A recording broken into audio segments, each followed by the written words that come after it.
Hi everyone, it's me again, Joseph, your host. Welcome back to our channel in the Catechism for Kids series. On September 25th, the Church celebrates St. Vincent Strambi, the Apostle of Charity who was born in the year 1745 and died in 1824. He was an Italian Passionist priest and the Bishop of Macerata and Tolentino in Italy. St. Vincent Strambi was also an Apostle of Charity, preacher, teacher, a man of great learning and prodigious memory.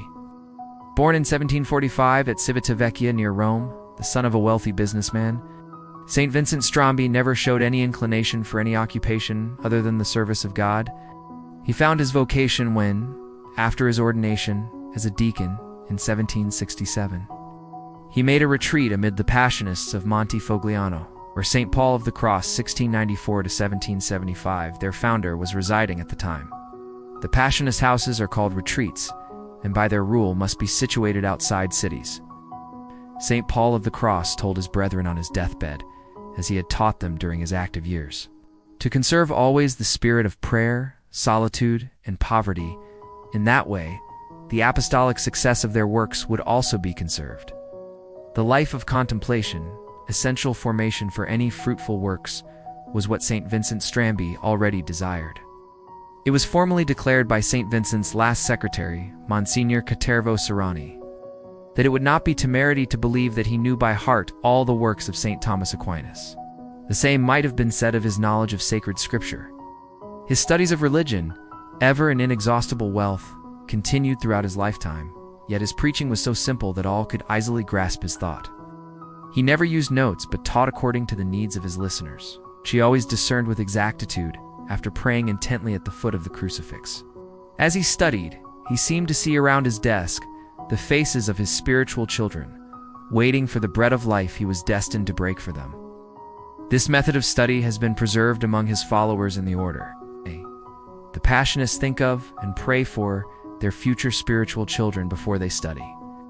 St. Vincent became a bishop after many years of preaching missions all over Italy, but never could he forget his order, though he had to put aside its habit. St. Paul of the Cross on his deathbed had said to him several times, "Padre Vincenzino, I recommend to you the poor congregation." When St. Vincent asked what he wished him to do, St. Paul replied, "You will do great things, will do great good. I recommend to you this poor congregation."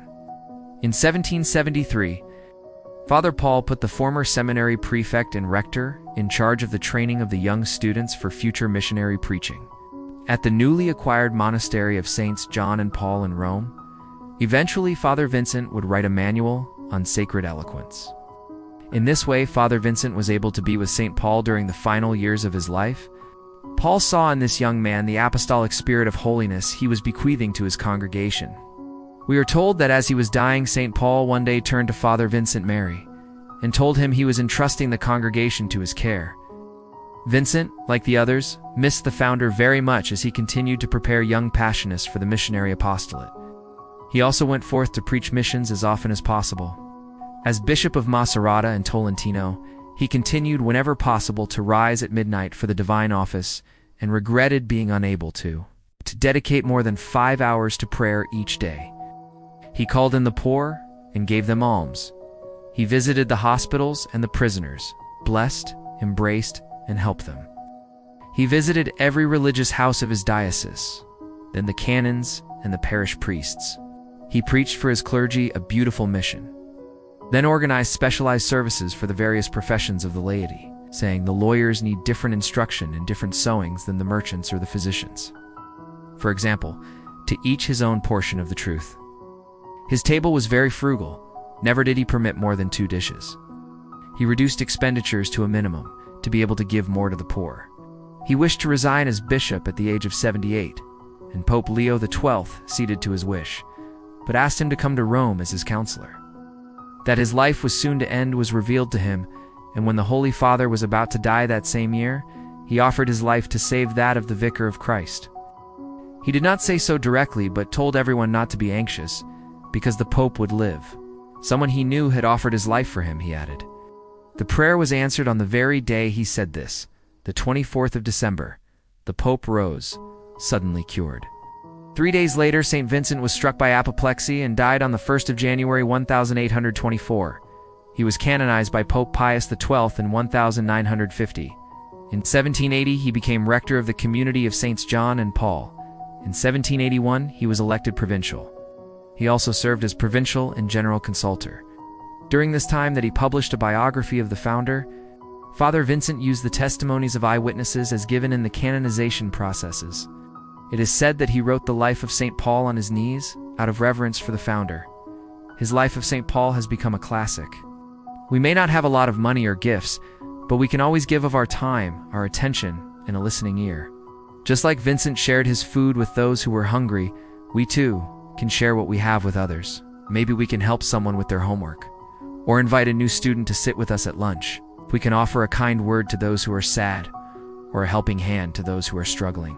The greatest way to honor St. Vincent Strambi, the Apostle of Charity, is to be generous with our time and kindness to those who need it most. Let's strive to be like him and show God's love through our actions. Remember, my child, and as St. Vincent reminds us, true holiness is not just in knowledge, but in living love. Love one another as I have loved you. It's John 13:35. And now faith, hope, and love abide.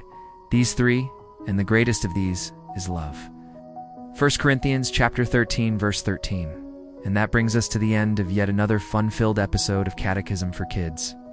I hope that you enjoyed learning about St. Vincent Strambi, the Apostle of Charity.